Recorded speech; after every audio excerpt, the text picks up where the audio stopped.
Disclaimer: the following program is designed to offend, provoke, and challenge your religious sensibilities. It contains content that will likely offend anyone who holds religion sacred. This is for those with thick skin or a taste for the harsh truth. If you're easily offended or cherish your religious views, please turn off now. Viewer discretion is strongly advised. You have been warned.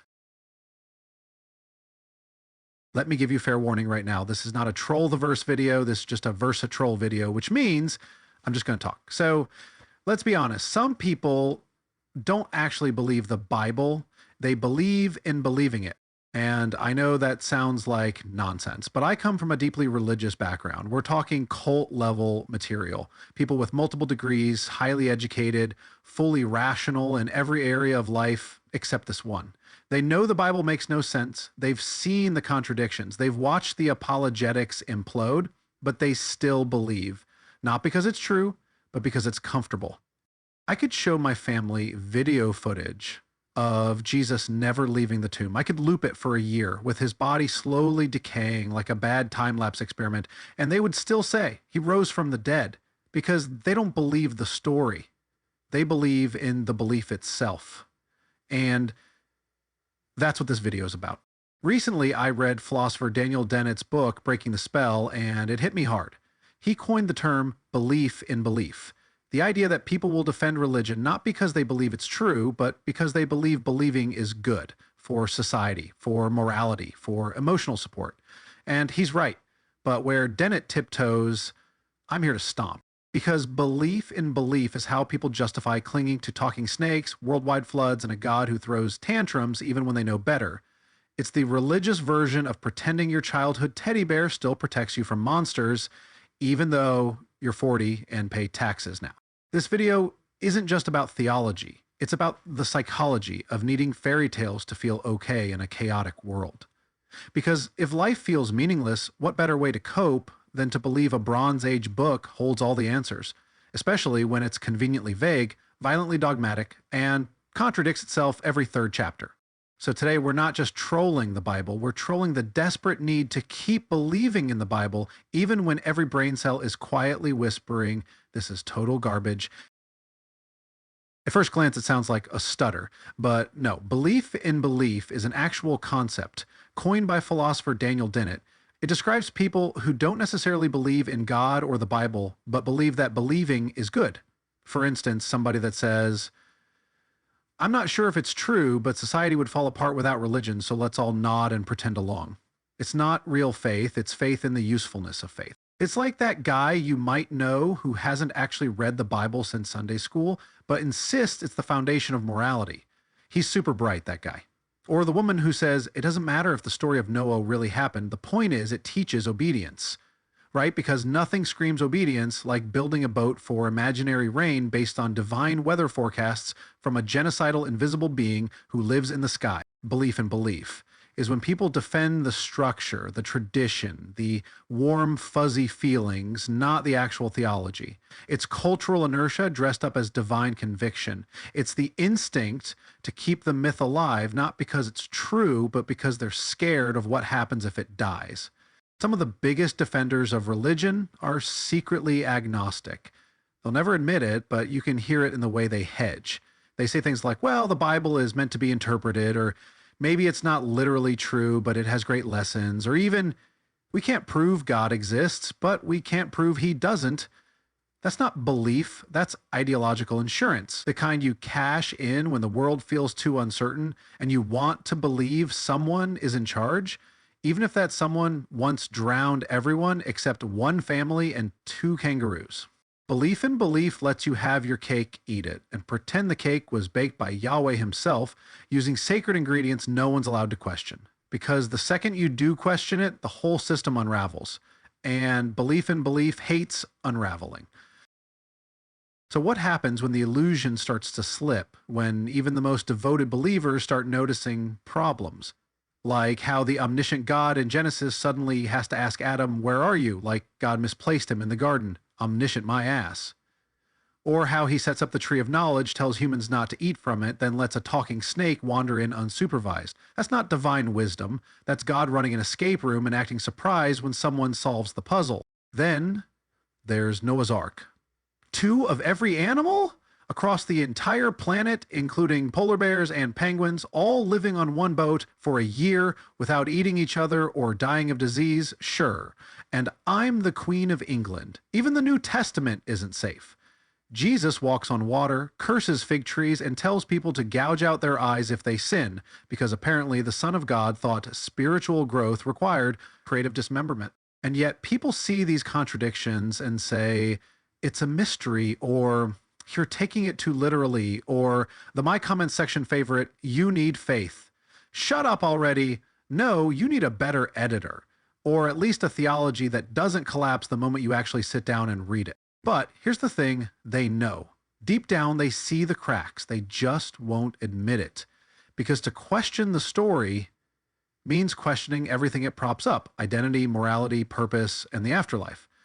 So instead of letting it fall apart, they slap duct tape on it in every crack, because duct tape fixes everything, right?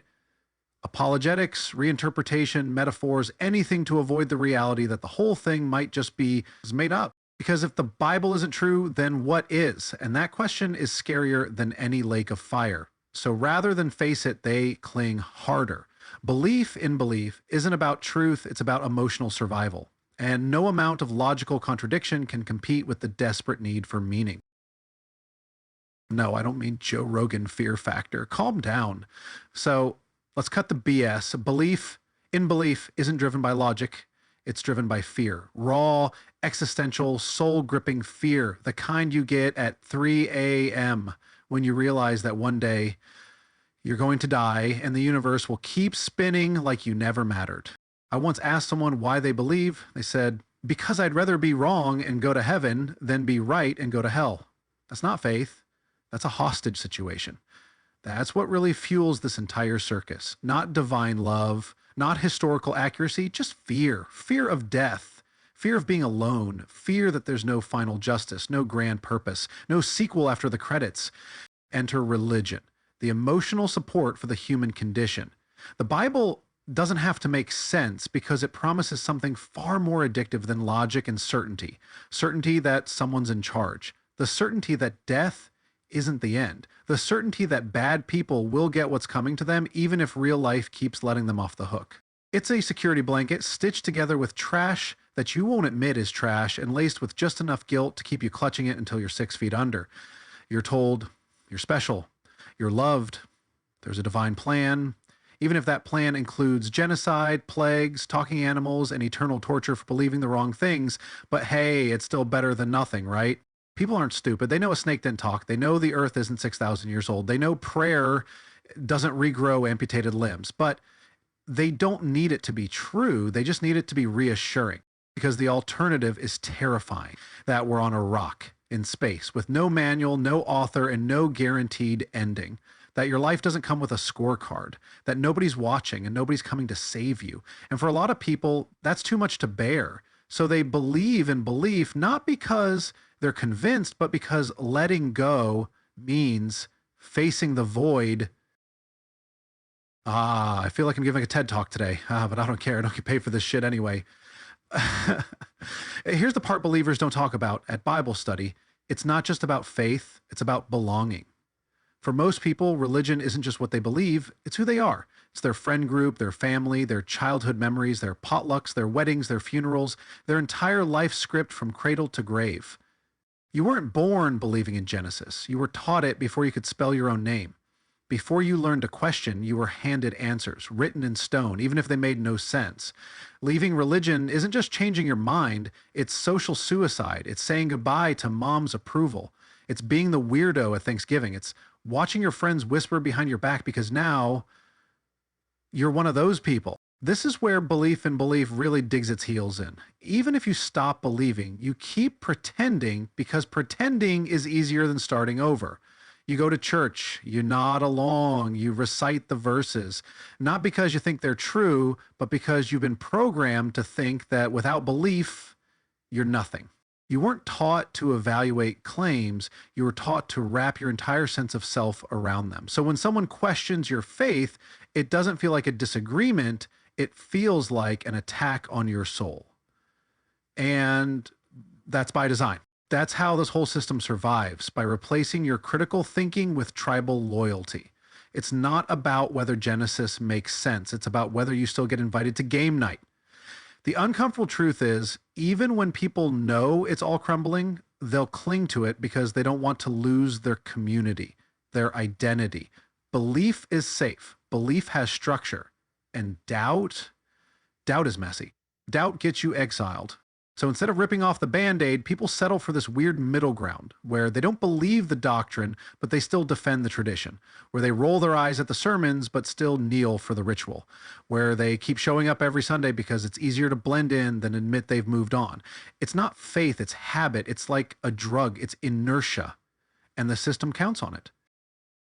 So maybe you're thinking, okay, fine. People believe because they're scared, lonely, or nostalgic, but what's the harm in that? Well, it's not always someone quietly clutching their emotional teddy bear. Sometimes it's an entire culture of denial propping up ignorance, bigotry, and regression because nobody wants to upset grandma. When you believe in belief, you stop asking questions, you stop challenging stupid shit, you let bad ideas survive not because they're defensible, but because they're comforting, and then those bad ideas grow teeth.